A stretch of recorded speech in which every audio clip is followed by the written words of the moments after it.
Educational RBM ACS में आपका फिर से स्वागत है। हम ईश्वर से प्रार्थना करते हैं कि आप सभी लोग अपनी सफलता प्राप्त करें, आपकी मनोकामना पूर्ण हो।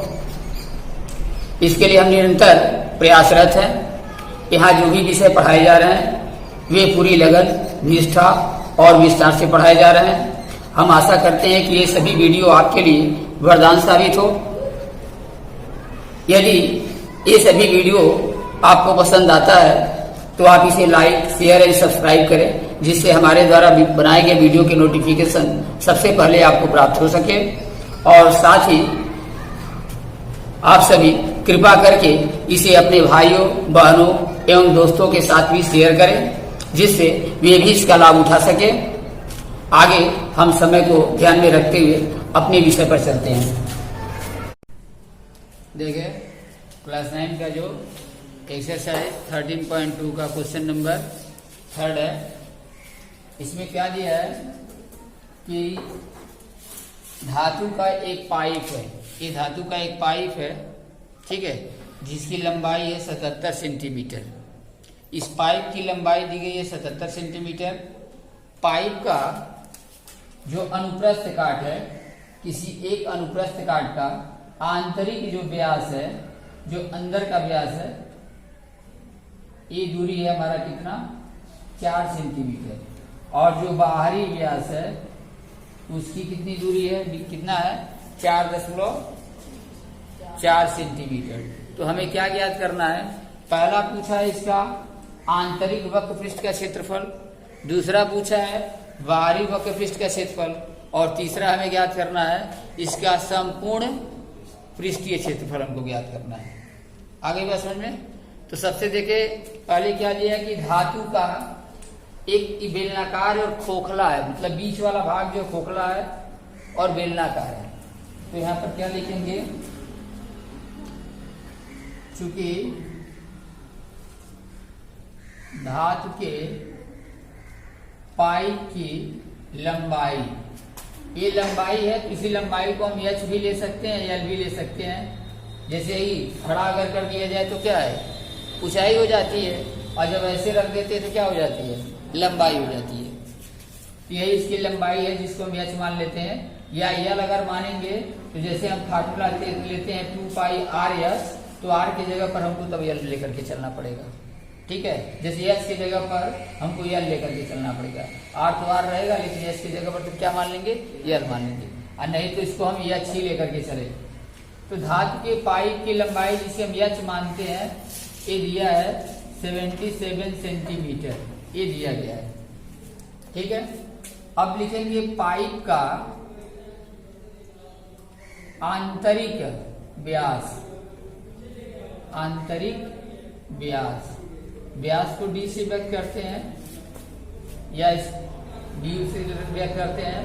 तो व्यास क्या दिया, आंतरिक 4 सेंटीमीटर, ठीक है।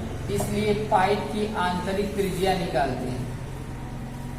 पाइप की आंतरिक त्रिज्या, आंतरिक त्रिज्या को हम लोग R1 ले लेते हैं, ठीक है। तो R1 बराबर क्या होगा, 4 का आधा होगा 4/2, यानी बराबर क्या होगा, 2 cm, ठीक है। ये आंतरिक हो गई हमारी त्रिज्या। अब यहां पर क्या लिखेंगे, पाइप की बाह्य त्रिज्या, पाइप की बाह्य त्रिज्या, बाह्य माने होता है बाहरी। तो देखिए पहले बाह्य क्या दिया, व्यास दिया है, तो व्यास ही लिख ली। बाह्य व्यास कितना दिया है, यह दिया है आपका 4.4 cm, ये दिया ना। इसलिए लिखेंगे पाइप की आंतरिक बाह्य त्रिज्या, बाह्य त्रिज्या। यहां पर देखें, यहां पर पाइप की आंतरिक त्रिज्या को अगर हम R1 माने हैं, तो पाइप की बाह्य त्रिज्या को हम मान लेते हैं R2, और ये R2 बराबर क्या हो जाएगा, 4.4 में 2 का भाग देंगे तो हो जाएगा 2.2 सेंटीमीटर। समझ में आया? पाइप की लंबाई h 77 मान ली है, पाइप का आंतरिक व्यास दिया था 4 सेंटीमीटर, तो आंतरिक त्रिज्या R1 बराबर 2 सेंटीमीटर ले लें, उसका आधा। त्रिज्या व्यास की क्या होती है? आधा होती है।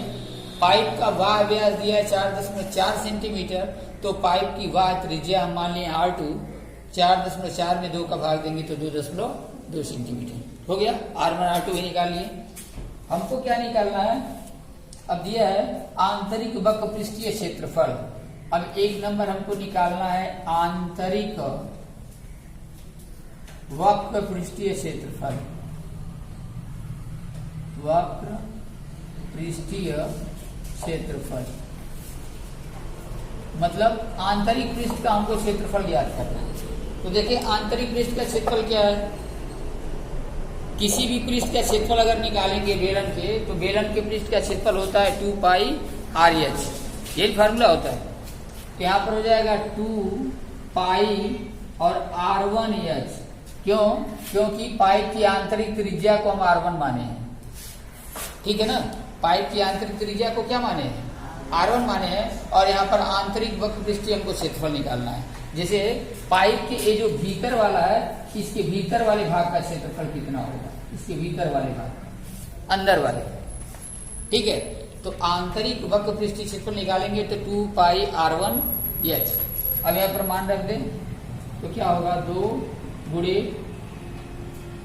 पाई का मान दिया है कि 22/7 ही रखना है, 22/7 ही रखना है।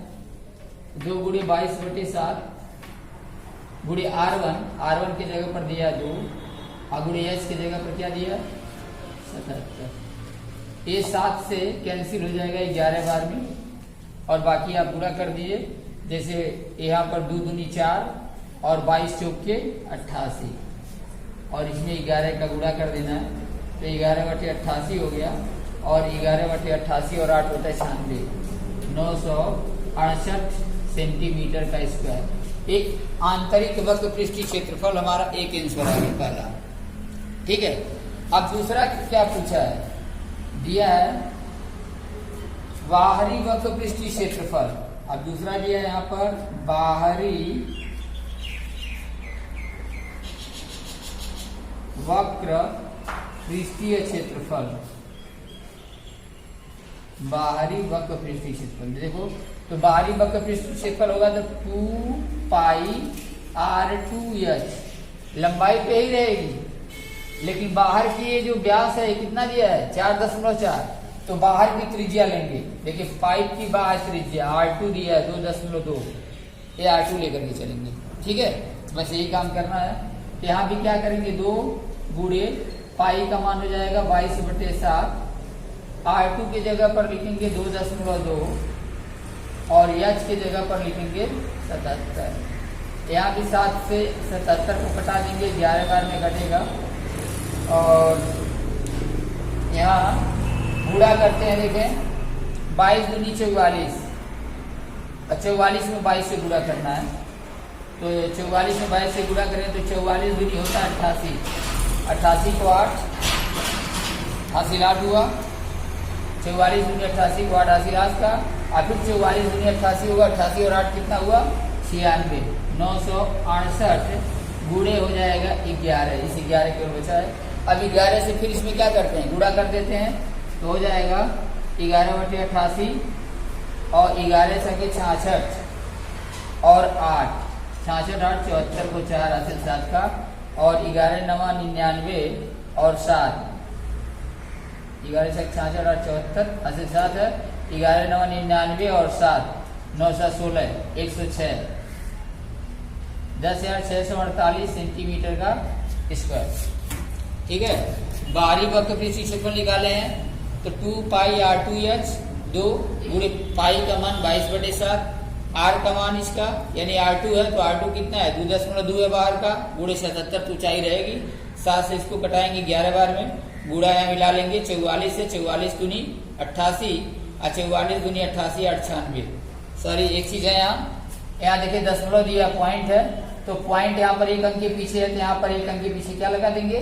दशमलव, क्योंकि यहाँ 2.2 है, ठीक है। और जब यहाँ दशमलव हो जाएगा फिर अब 11 से गुणा करेंगे अगर, तो 11/88 और 11 छके 66 और 8 74, 7 हासिल हुआ, 11 9 99 और 7 106। यहाँ भी एक अंक के पीछे दशमलव, यानी होगा कितना 1064.8 सेंटीमीटर का स्क्वायर। ठीक है, ये तो हमारा 2 निकल गया, आंतरिक वक्रपृष्ठ क्षेत्रफल, बाहरी वक्रपृष्ठ क्षेत्रफल। अब आगे पूछा है कि इसका कुल वक्रपृष्ठीय क्षेत्रफल ज्ञात कीजिए। तो देखें यहाँ, क्योंकि पाइप क्या है, अंदर का व्यास अलग है, बहुत पतला तो है नहीं, अंदर का व्यास अलग है, बाहर का व्यास अलग है।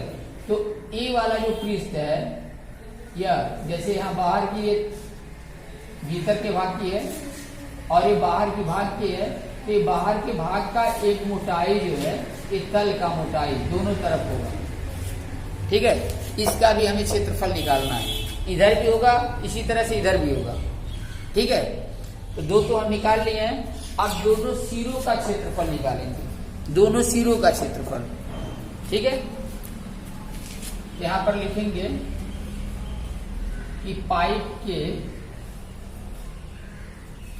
दोनों सिरों का क्षेत्रफल, दोनों सिरों का क्षेत्रफल। तो देखो, हम जानते हैं कि पाइप के जो दोनों सिरे हैं क्या है, वृत्ताकार है, लेकिन इसमें 2 वृत्त है। अंदर वाले वृत्त की त्रिज्या अलग है, बाहर वाले वृत्त की त्रिज्या क्या है, अलग है ना, मोटाई है इसकी। तो पाइप के जब दोनों सिरों का क्षेत्रफल निकालेंगे तो देखिए, बाहर वाले जो वृत्त की त्रिज्या यहां से यहां तक होगी, वो क्या होगी, पाई r2 का स्क्वायर होगा। जैसे वृत्त का क्षेत्रफल होता है पाई r स्क्वायर, तो यहाँ पर बाहर वाले वृत्त का क्षेत्रफल निकालेंगे तो क्या होगा, पाई r2 का स्क्वायर। और इसमें से हम घटा देंगे पाई r1 का स्क्वायर, अंदर वाले, तो पाई r1 हो जाएगा, क्योंकि अंदर वाले को देखिए यहाँ पर r1 माने थे आंतरिक त्रिज्या। ठीक है, तो पाई r2 के स्क्वायर में पाई r1 का स्क्वायर घटा देंगे तो क्या मिलेगा, एक सिरे का क्षेत्रफल मालूम हो जाएगा। तो हमको कितने सिरे हैं, 2 सिरे हैं। तो 2 सिरों का क्षेत्रफल निकालने के लिए यहाँ 2 लिख लीजिए, 2 लिख लीजिए पहले, और दोनों में पाई यहाँ निकाल लेंगे अगर बाहर, तो फार्मूला हमारा बन जाएगा r2 का स्क्वायर और माइनस r1 का स्क्वायर। ये फार्मूला है। अगर कोई पाइप हो जिसकी आंतरिक त्रिज्या अलग हो, ध्यान दे क्या बता रहे हैं, अगर कोई ऐसा पाइप दिया हो जिसकी आंतरिक त्रिज्या अलग हो और बाहरी त्रिज्या अलग हो, यानी आंतरिक और बाह्य त्रिज्या दोनों अगर उसमें दिया हो, तो उस स्थिति में पाइप के दोनों सिरों के क्षेत्रफल का एक फार्मूला हो जाएगा 2 पाई r2 का स्क्वायर माइनस r1 का स्क्वायर। ये फार्मूला है। ठीक है, इसको नोट कर लेंगे अपना। अब आगे देखिए, इसमें वैल्यू निकालते हैं हम, 2 और पाई का मान है 22/7। अब यहाँ पर r2 का स्क्वायर, तो r2 देखे क्या है, r2 यहाँ पर है 2.2, यहाँ पर क्या हो गया 2.2 का वर्ग, यहाँ 2.2 का वर्ग हो गया, माइनस r1 क्या है, r1 देखिए यहाँ पर 2 है, यहाँ पर हो गया 2 का वर्ग। अब इसको हल कीजिए, यहाँ देखें 2 गुणे 22/7।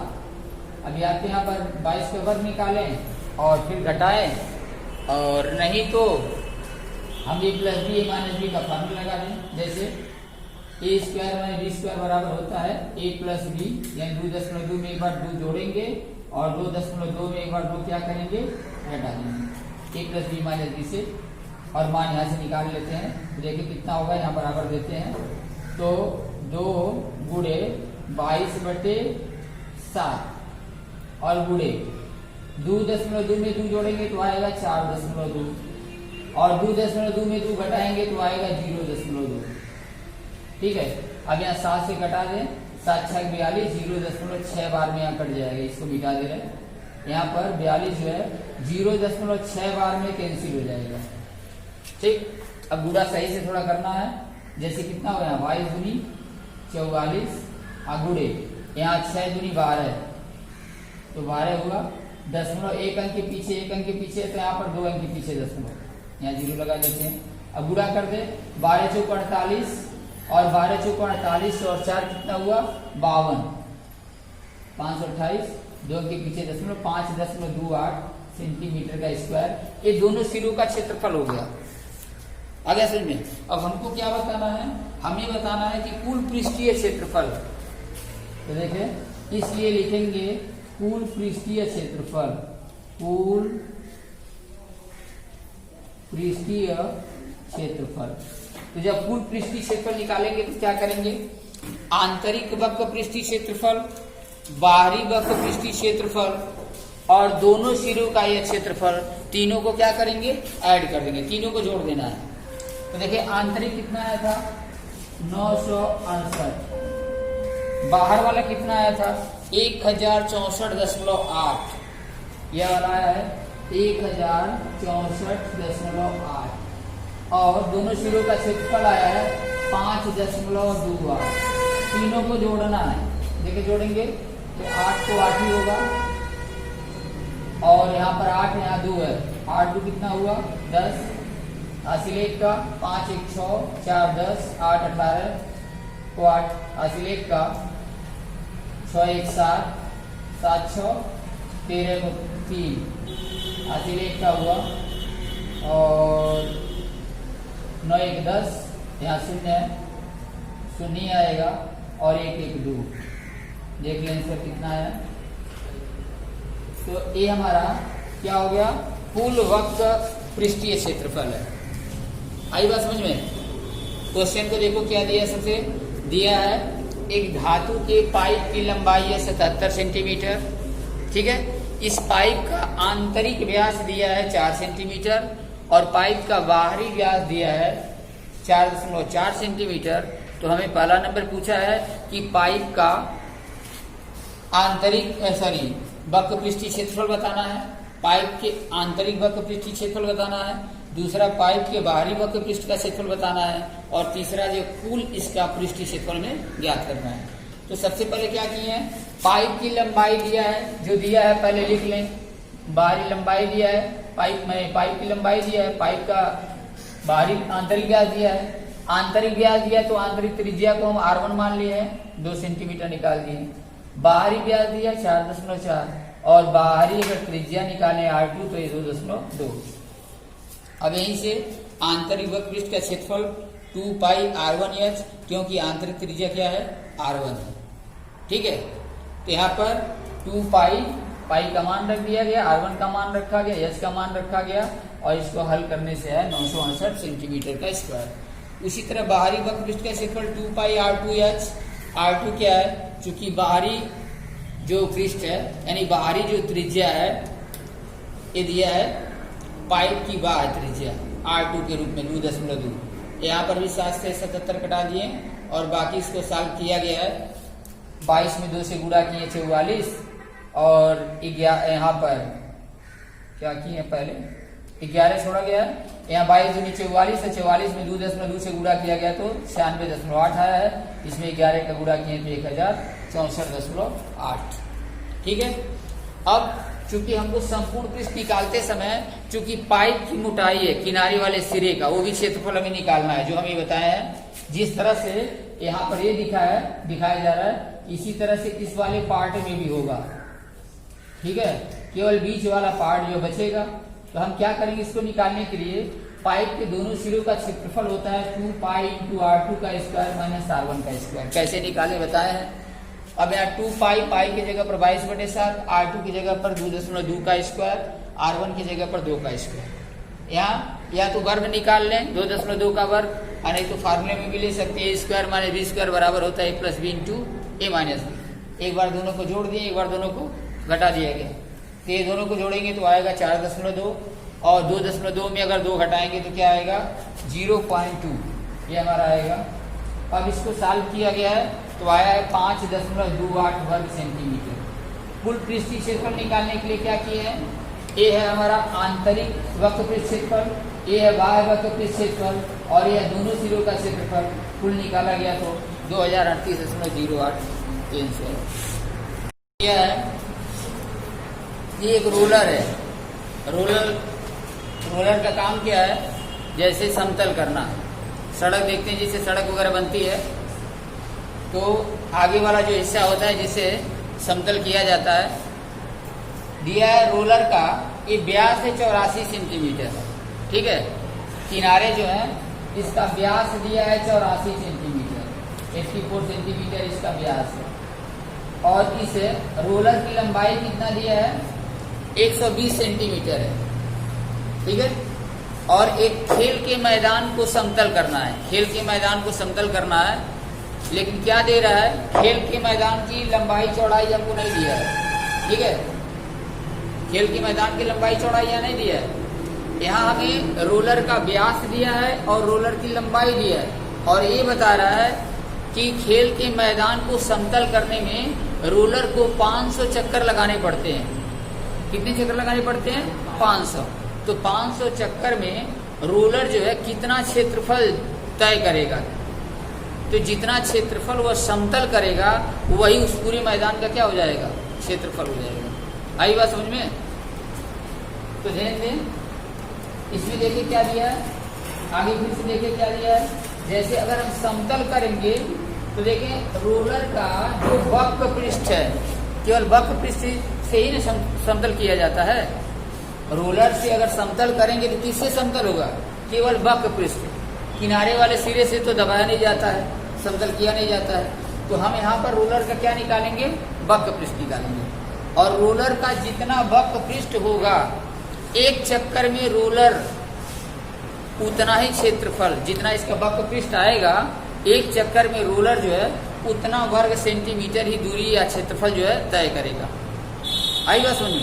एक चक्कर अगर मान लो लगाएगा तो कितना क्षेत्रफल तय करेगा? जितना इसका वक्र पृष्ठ होगा। ऐसे ही कितना चक्कर लगाता है? 500 चक्कर लगाता है। तो क्या करना है इसमें? लिखेंगे चूंकि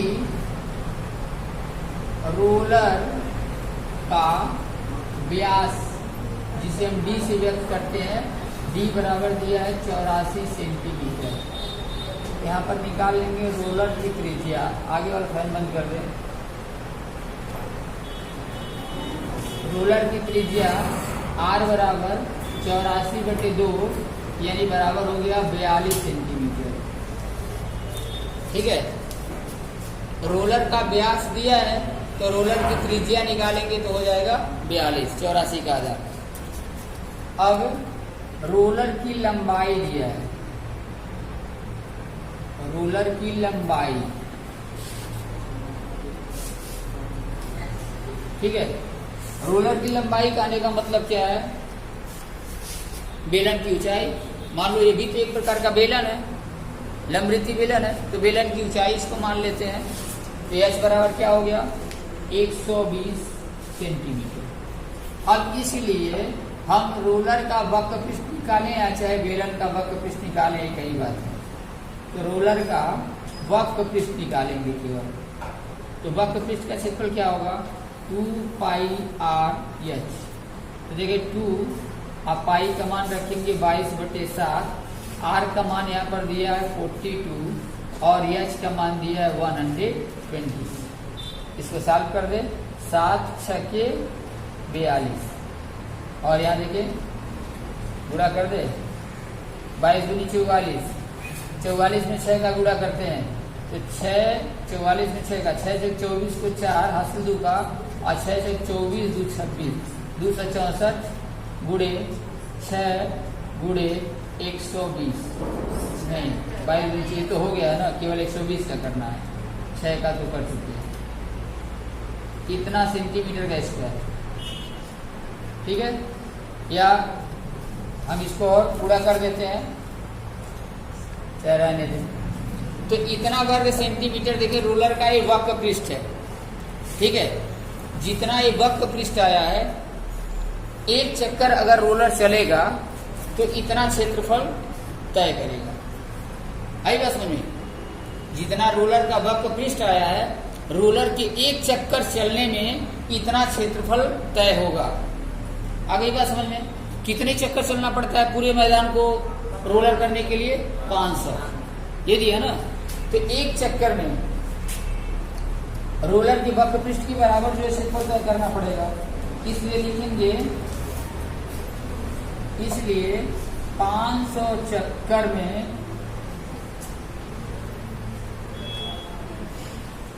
तय किया गया क्षेत्रफल, अच्छा समतल भाग लिख देते हैं,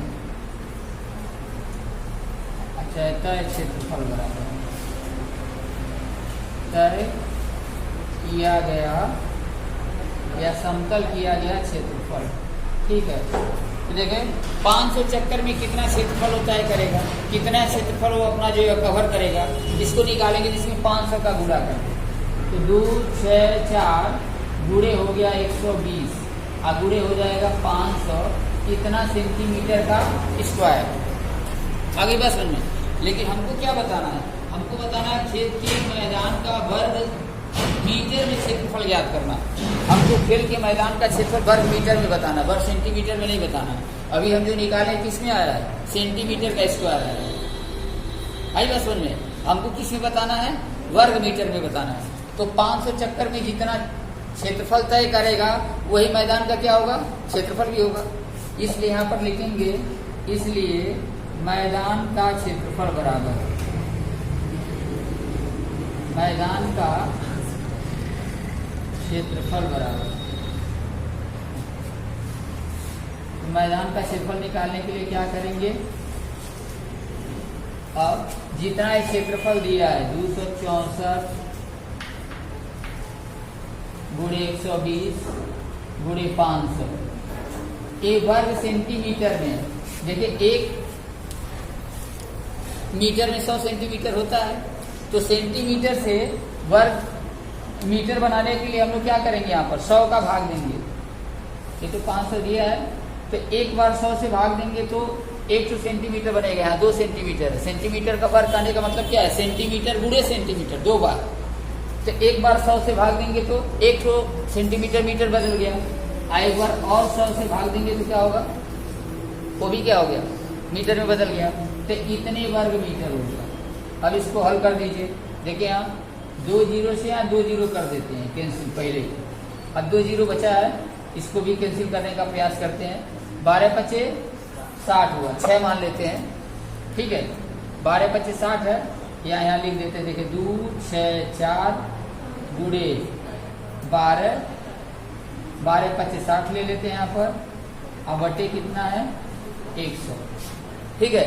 तो 1 जीरो से 1 जीरो भी क्या हो गया, कैंसिल हो गया, ये भी खत्म हो गया हमारा। अब 6 से केवल हमको गुणा करना है, तो 6 से गुणा कर दें, 6 से गुणा करेंगे तो 6 चौक 24 हासिल 2 का, 6 6 के 36 और 2 38, 3 हुआ, और 6 दूनी 12 3 15। यहाँ 10 का भाग देंगे जब, तो यहाँ पर एक अंक के पीछे दशमलव आ जाएगा, 158.4 वर्ग मीटर, ये क्या होगा, आंसर मिला लेंगे। तो देखिए क्या दिया यहाँ 264, अच्छा 1 जीरो और है इसमें, देखिए मिला लें। तो 264 यहाँ से देखें फिर से एक बार, 264 है, यहाँ 120 है, ठीक है, और यहाँ पूरे 500, 1 2 जीरो से 2 जीरो यहाँ कैंसिल कर दिए, 1 जीरो से यहाँ 1 जीरो कैंसिल किया जा रहा है, ये हुआ 12 पचे 60 गुणे 264 बटे, अब कितना बचा है 10। अब 1 जीरो से 1 जीरो ये भी कैंसिल कर देते हैं, ये दशमलव समाप्त हो जाएगा। अब 6 से गुणा कर देंगे तो 6 चौक 24 और 6 चार 36 2 38 और 6 दूनी 12 3 15, 15 से 84 वर्ग मीटर, ये पूरा क्या हो गया, मैदान का क्षेत्रफल। आया समझ में।